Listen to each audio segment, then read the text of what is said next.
제8장. 사무엘이 늙음에 그의 아들들을 이스라엘 사사로 삼으니 장자의 이름은 요엘이요 차자의 이름은 아비야라. 그들이 브엘세바에서 사사가 되니라. 그의 아들들이 자기 아버지의 행위를 따르지 아니하고 이익을 따라 뇌물을 받고 판결을 굽게 하니라.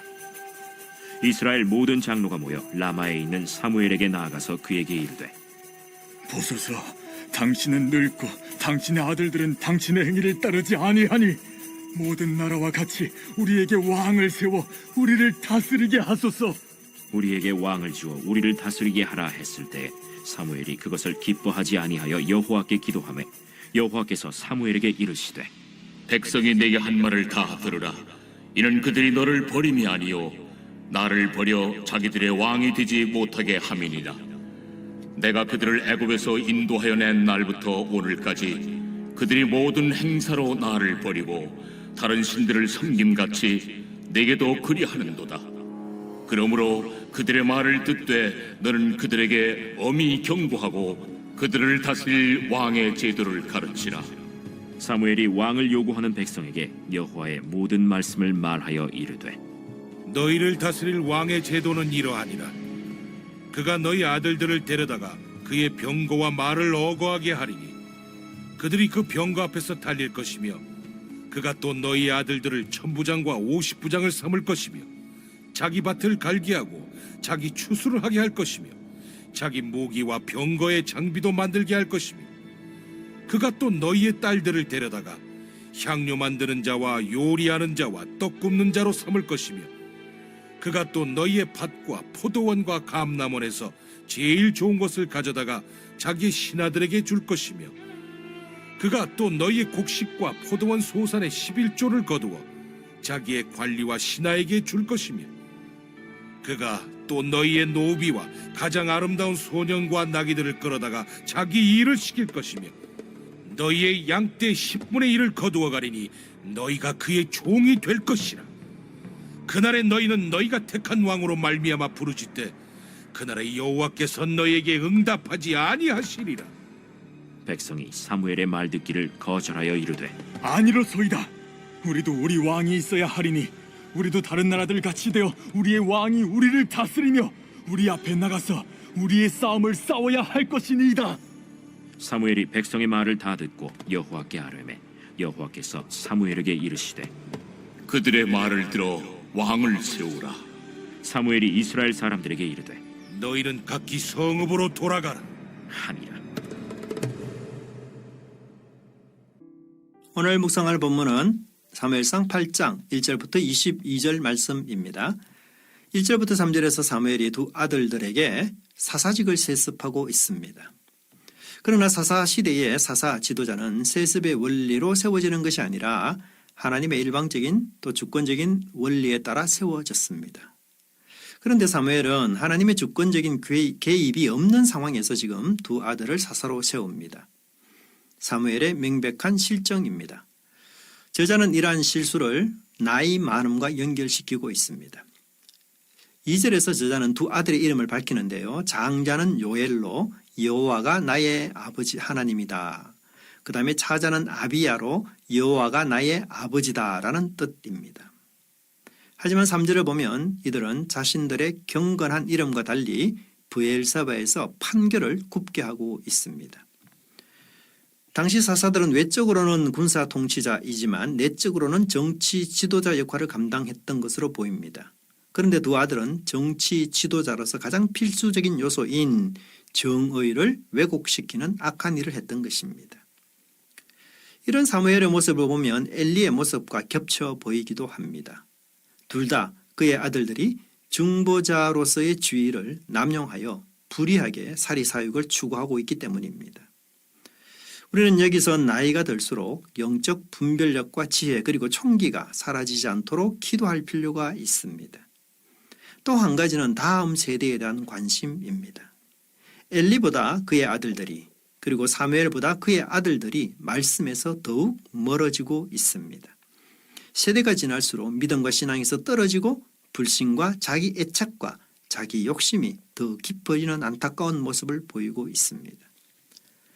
더 큰 문제는 4절 이하에서 나오는데 그것은 바로 왕을 세워달라는 이스라엘 장로들의 요구입니다.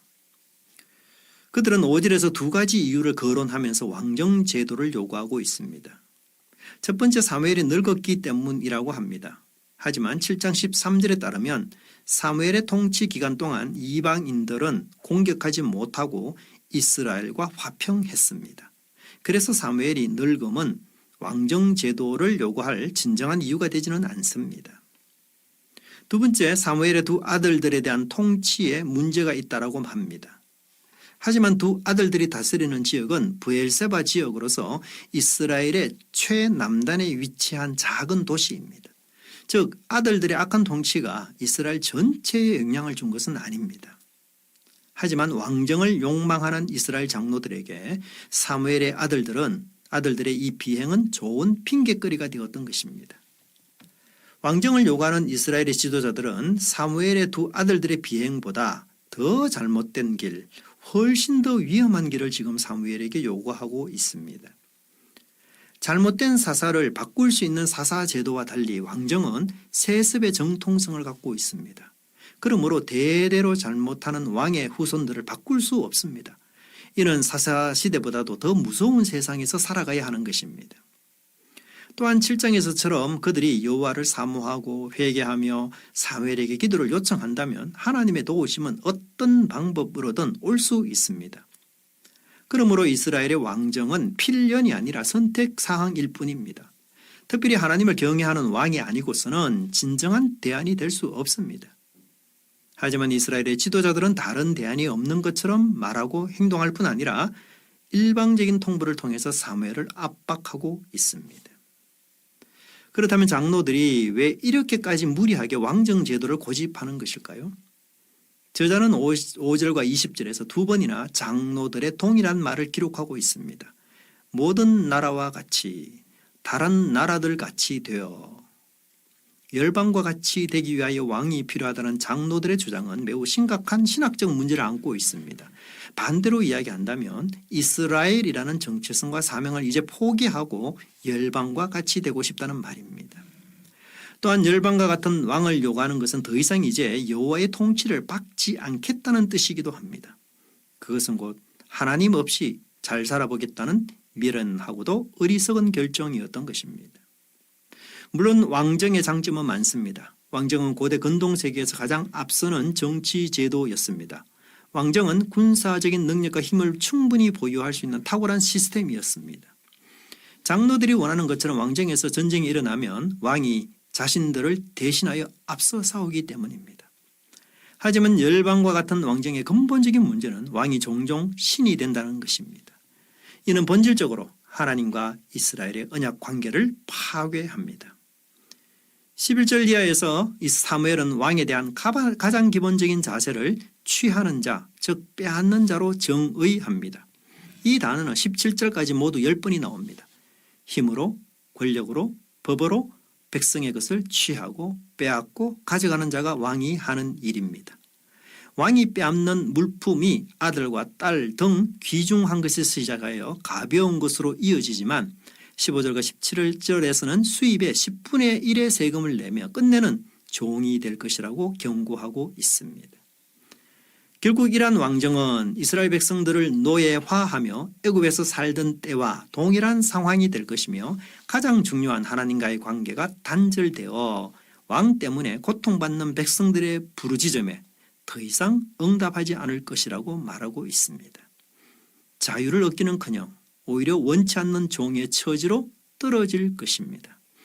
그런데 이러한 이스라엘의 끔찍한 결과는 결국 세상과 같아지려는 욕망에서 시작되었습니다. 기도하겠습니다. 주님, 주님의 보호하심보다도 돈의 보호가, 주님의 형통하심보다 지인이나 권력을 통한 형통함을 우리 역시 더 사모했음을 고백하며 용서를 구합니다. 삶의 부족한 부분, 채워지지 않는 부분에 대해 하나님을 의지하며 살아가게 하옵소서.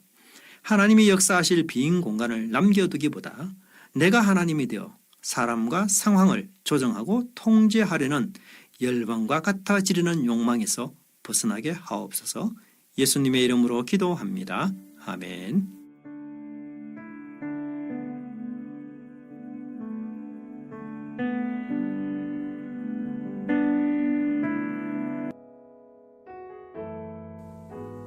1.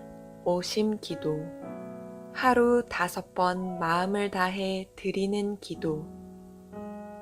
나는 죽었습니다.